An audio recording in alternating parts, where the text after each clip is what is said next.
Good morning and welcome from the Vicarage, Middleton in Teesdale. Today in church we have been considering Matthew's Gospel, chapter 15, verses 21 to 28, where we hear that Jesus and his disciples had gone out of their comfort zone, shall we say, and had arrived in Canaan, which is modern-day Lebanon. And here he meets a woman who begs him to cure her daughter. And Jesus initially refuses her request by saying, "It's not right to take the children's bread and throw it to the dogs." So taken out of context, it's really easy to mistake this for a big insult. As the story unfolds, however, it's clear that Jesus is creating a metaphor which is meant to explain the priorities of his ministry, and he's teaching his disciples an important lesson. In Jesus' day, the Jews sometimes referred to the Gentiles as dogs. And indeed, we still use the word dog in a derogatory way today. And non-Jews were considered so unspiritual that just being in their presence would make a Jewish person unclean. Now, much of Jesus' ministry involved turning expectations and prejudices on their heads. So Jesus had left Israel and entered this Gentile territory, and when the Canaanite woman approached and repeatedly asked for healing, the disciples were annoyed and they asked Jesus to send her away. And it's at this point that Jesus explains about his mission and ministry in a way that both the woman and his disciples can understand. At that time, he said, his duty was to the people of Israel, not to the Gentiles. And so taking his attention from Israel would be like a father taking food from his children in order to throw it to the dogs. So that kind of explains it a little bit better.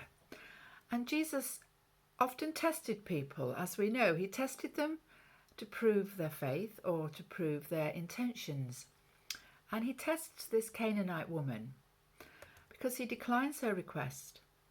And he said to her basically that you have no legitimate expectation of my help. The woman, smart woman that she was, lived out the very principle that Jesus himself had taught in the parable of the persistent widow. The woman's response proved that she fully understood what Jesus was saying, and yet she still had enough conviction to ask him anyway. And so Jesus acknowledged her faith. He called her faith great, and he granted her request.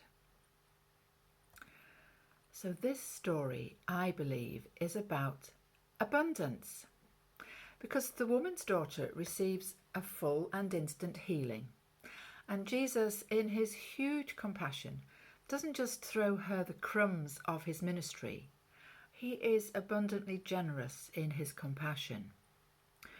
And now the disciples have been taught a lesson too, and they have moved beyond their Jewish roots, beyond their Jewish culture.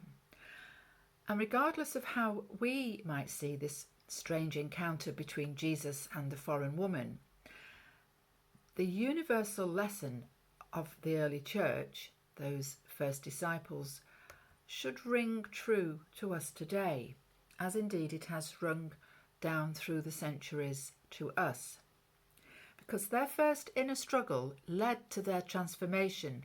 They went from being a small regional sect of Judaism into a universal religion for all people.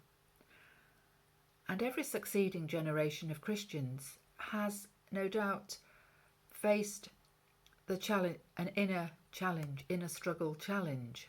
We had the ordination of women. We've had the whole gay issue in church. And I wonder what this year will throw at us.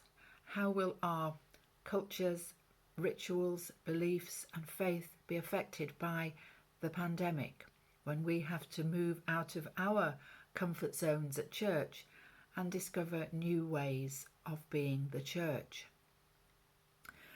So let's remember that we're not just followers of Jesus. We are the descendants of those first Christians who had to learn to commit themselves fully to this man Jesus so that they too could reflect the love of God, even though they found it challenging and difficult. We also had an Old Testament reading, and it was also about compassion and abundance. It is the last chapter in the saga of Joseph and his brothers. Now, Joseph's brothers, 13 years earlier, had sold him into slavery. Well, they hadn't actually. They'd thrown him in a pit, and then the Ishmaelite traders had come along and rescued him, and he ended up in slavery.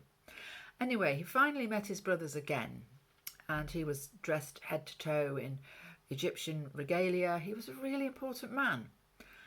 And he was able to say that what they had meant for evil, God had turned into good. Let's recap on the Joseph story, because it's a bit like a game of snakes and ladders for poor old Joseph, because he went from being his father's favourite to being thrown in a pit and left for dead, as we know. Then he got a role in the household of Potiphar. Potiphar was one of Pharaoh's officials. And the Lord was with Joseph, and he prospered and found favour with Potiphar, became one of Potiphar's attendants. And then he went from being his master's favourite to prison, because Potiphar's wife made false accusations against him.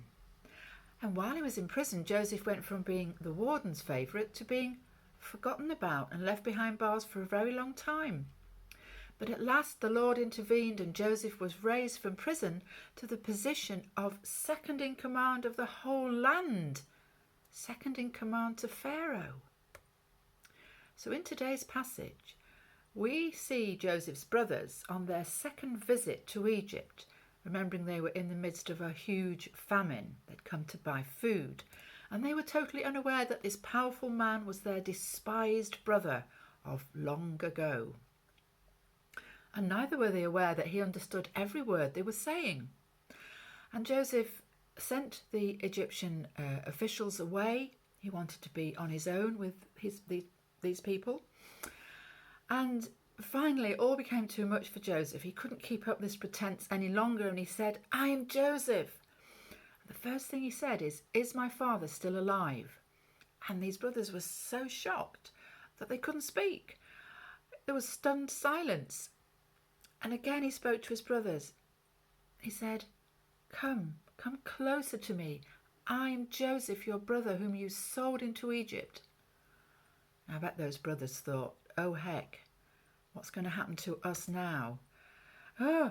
Anyway, Joseph didn't accuse them and punish them after all the things they'd done. He said, "Don't be angry with yourselves." And then 3 times he tells them, it's okay. God sent me here. God sent me before you to prepare the way for you. Does that sound familiar?